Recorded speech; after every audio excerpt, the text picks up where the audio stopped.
Hello and welcome to Glasgow Rangers Nation with me, your host Owen. Guys, bringing you daily Rangers news here on the channel. Guys, if you want your team every single day, the only way you can do that is by hitting that sub, ringing that notification, setting it to all so that your reminder will spring up on your mobile device or you're on your computer so that you don't miss out on any of the latest updates from Rangers, as well as our podcasts, our live streams, our shorts, and all the information we bring you about the most successful team in football, the football team that we all care about. Glasgow Rangers.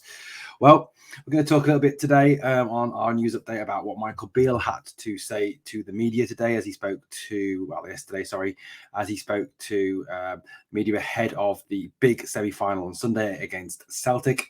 We're also going to speak to you a little bit about, obviously, transfer links. Now, obviously, the Chris Willock, there's a bit of information from what Michael Beale said about Willock, but there seems a concreting up of a certain link to another player, another winger who could possibly be a long-term replacement for Ryan Kent. We'll bring you that information slightly later in the video, so hang on for that information as Rangers seek to obviously firm up their interest in that team.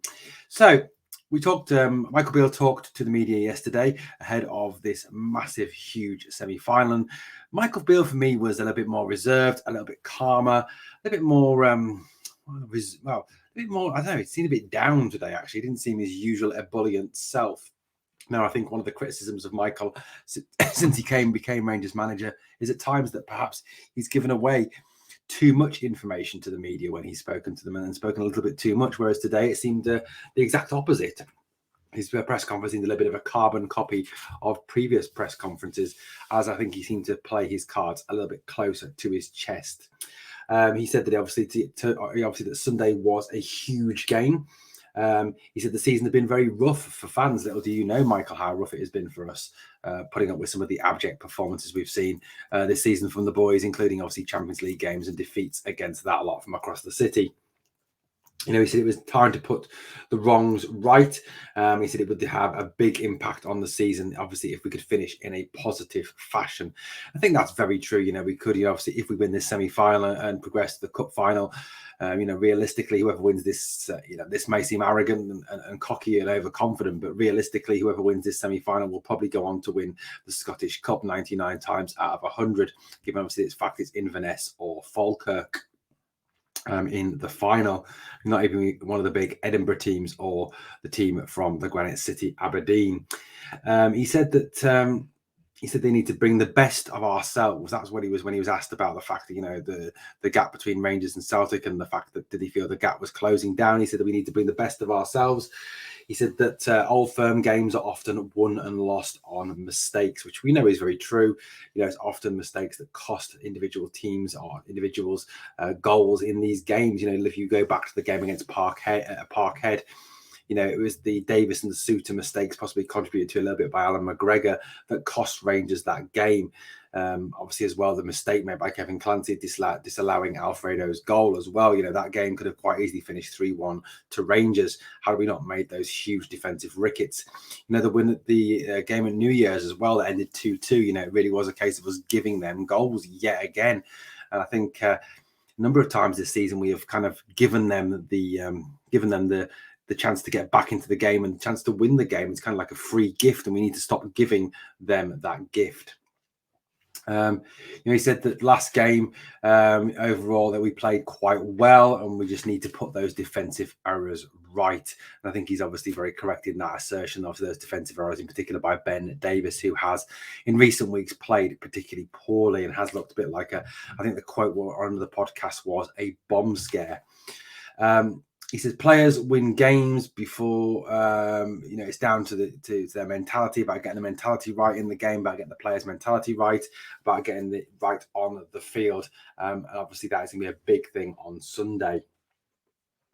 He talked about the fact that he was asked about the fact that obviously this Sunday there will be a 50-50 split in the National Stadium at Hampden Park. Obviously something we didn't have at Parkhead and something we will not have at Ibrox, later in the month of May. He said that obviously the 50-50 split was fantastic. It would lead to a fantastic atmosphere and an excellent showcase for Scottish football. He said the noise would be incredible, and it certainly would be that great showcase for the competition and for the two teams. And I think, he is right about that in terms of the way, the two sets of an Old Firm game for me, is about the set of support has been there, about the two sets of support has been there, about the rivalry, about the intensity, about the chanting, about, the banter that goes on. And perhaps some of it does go a little bit too far at times, and that obviously does need to be reined in. He was asked obviously about the injury situation, given the fact that Rangers were missing a number of key players in that game against Aberdeen. He said that Goldson, Wright and Kent all trained today. He said obviously they would have to assess how they came out of that training session when they train again tomorrow. He said also that Alex Lowry was back in training, which is good news to have the young man back. He said Devine would train Saturday, but he felt this game on Sunday would come too soon for him. But it certainly seems good news that we have Goldson, Wright, Kent and Lowry all back in consideration, all very talented players. Obviously, Ryan Kent has on a number of occasions this season flattered to deceive and gone missing in key games. And, as Brian Laudrup said, Ryan and Alfredo definitely owe the supporters a performance on Sunday. He said as well that they would obviously assess all these players ahead of the semi-final and see who is fit and good to go ready for the game. He was asked about obviously the fact that was this a little bit about laying down a marker for next season, about showing that we are rivals, that we are genuine rivals next season for the title and other trophies. He said it wasn't about the next season. He said it's about this season. This group of players, has got to focus on this season and not think about next season. Especially obviously given the changes that may be coming over the summer. He said that he was asked about, do the players, this set of players, have something to prove? I think as fans, we certainly think they do after the fairly average season that we've witnessed. Has not been a good season at all, has it? Michael Beale said, however, he said the players have nothing to prove to me. He says perhaps they have something to prove to themselves and the fans. And have that will to win. I think that's probably more true. Perhaps to him they don't, given the fact that a number of these players he will not be working with next season. And perhaps they do have, to prove to themselves that they are not, as many have branded them serial losers. And obviously to the fans as well, that, to Rangers fans who've doubted them and doubted a great number of them, that they can come good when the pressure is on. He said, we have to keep moving forward. We have to keep making progress. He said that he felt that we had made progress in his time as manager. Obviously, 19 wins from 23 games. He says, yes, we have had a couple of defeats, which have been exceptionally hard to take. He says that, however, it has helped me make decisions that are clear for the summer. He says, now I know where we need to recruit. I know what we need to do to overcome Celtic. I think he's quite clear in his thinking. It was quite refreshing to hear that, that this has certainly given him the clear vision of what is needed, the clear vision to move this club forward. And that is certainly something that is very refreshing. He talked a little bit about the impact that Connor Goldson has had. Obviously, Connor has been out and missed a number of games. He said the central defensive area is a certain area this season has not been consistent and has suffered from injuries and players been out. Obviously, Suter missed games, Goldson missed games. He said, that Connor had missed more games than he ever had previously. He said, obviously, not having Connor is a huge impact. Connor is the leader, the voice at the back. He's the communicator, the vice captain. 12 out of our 13 clean sheets this season have come when Connor's in the team. Rangers concede less than a goal a game when Connor plays, more than a goal a game when Connor doesn't play. And I know there are certain groups of fans that don't like Connor Goldson, think that don't rate him. Personally, I think he's a very good defender. I think he's a great communicator, and he does bring something in the back. And I think, some of the defensive howlers we've had in recent weeks have been down to the fact that Connor hasn't been there, and we have really missed him. And I think Ben Davis has especially missed Connor. And Michael Beale did go on to, however, praise John Suter for his performances. And he said that obviously that, there was a need for stability down the spine of the team. He was asked as well about Borna Barisic's comments. Now, Borna Barisic was rolled out to speak to the media before Michael Beale.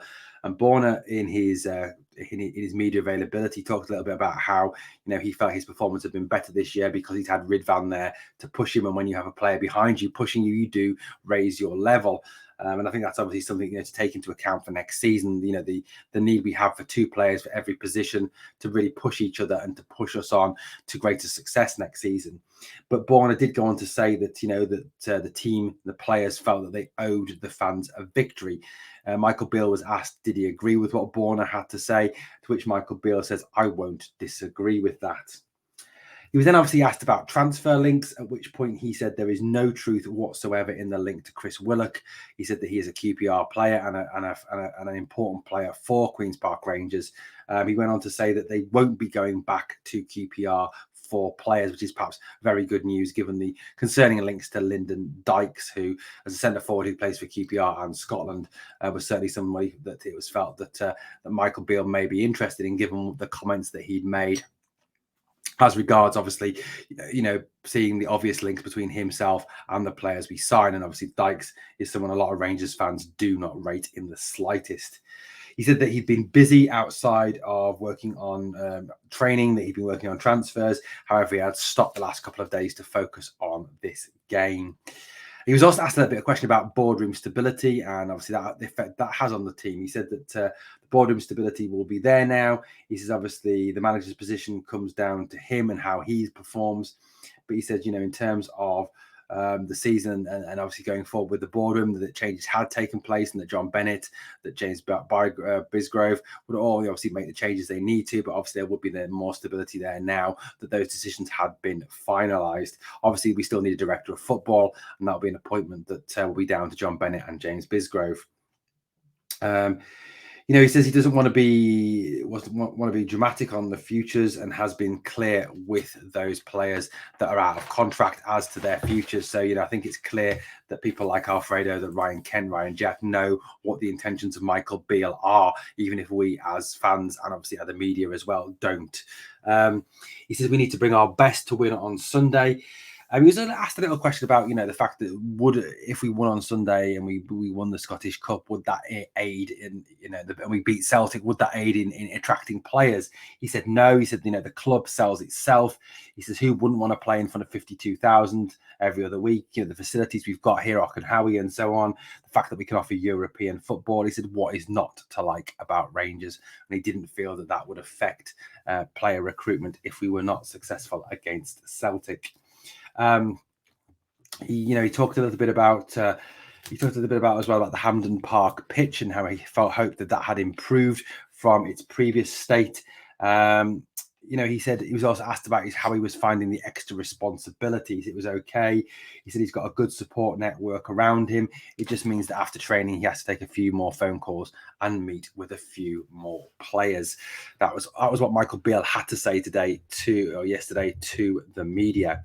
Now, more news as sort of emerged today about this man here, Luis Palma, the Honduran international, the winger who plays for Aris Thessaloniki in Greece. Now, it appears that Rangers are in the process of firming up their interest in the Honduran winger for somewhere in the region of 4.3 million euros. Palma, who is a very direct, very attacking, very skillful winger, is someone Rangers have been linked to. As I've said in previous videos, he has been scouted, he has been watched by Rangers scouts and part of the scouting team, and have brought back reports to manager Michael Beale. It's now felt that Palma is a very real possibility for Rangers. He is someone who Rangers apparently are interested in and feel that he could be that replacement for Ryan Kent. Apparently Rangers do face opposition from around Europe and some clubs in England for the services of Palma, and Rangers are now hoping to firm up that interest and push through that deal, according to the reports that I've read and from people that I have spoken to as regards the Palma deal. Obviously, the situation obviously is our focus is on that game on Sunday and how Rangers play. Now, personally, if I was picking the team, and like I said, thank God I'm not the manager, but this is the team I would choose if I was choosing the team for Sunday. I would start obviously with Alan McGregor in goal. As much as I would love to see Robbie McCrory play, I think it's too soon and he hasn't played any first team football. The back four, I would go with Tav, Goldson, Suter and Barisic. I know Suter hasn't been as great on that left-hand side, but I just feel that he's played really well since he's come back. He's fit now. And I think he's a better defender than Ben Davis, who seems to be really lacking in confidence. I would have Raskin and Arfield. a couple of reasons. Number one, I think Raskin has to play for obviously. Number two, Arfield is just a better player than Lundstrom. Lundstrom slows things down. Lundstrom takes out the intensity. And number three, I think Arfield has that reputation against Celtic of getting goals and causing trouble against Celtic. So I think he's definitely someone who has to play. I think Tillman, Cantwell and Kent play behind Morelos. Realistically, Kent is going to come back into the team, whether we like it or not. He is a favourite of Michael Beale's. I think you've got to go with Cantwell and Tillman as that creativity and that flair behind Morelos. And I think you've got to start Morelos because, realistically, who else have we got? Cholak isn't fit. Lovelace, I think it'd be unfair to throw him into a semi-final. So that's the team that I would go with going into the semi-final on Sunday. Anyway, guys, let me know in the comments below, who would you play? How would you start? What formation would you use? And what are your predictions for Sunday? I'm going for 2-1 victory for Rangers. I'm going to go for Scotty Arfield getting the winner. Thank you so much for watching Glasgow Rangers Nation. I've been your host, Owen, guys. Remember, this is the channel that brings you your team every single day. If you want your team every single day, hit that sub, ring that notification bell. And if you can give the video a like, guys, it really does help out. Thank you so much for watching. I'll be back to speak to you again here on the channel very soon to bring you more Rangers news, views, and updates.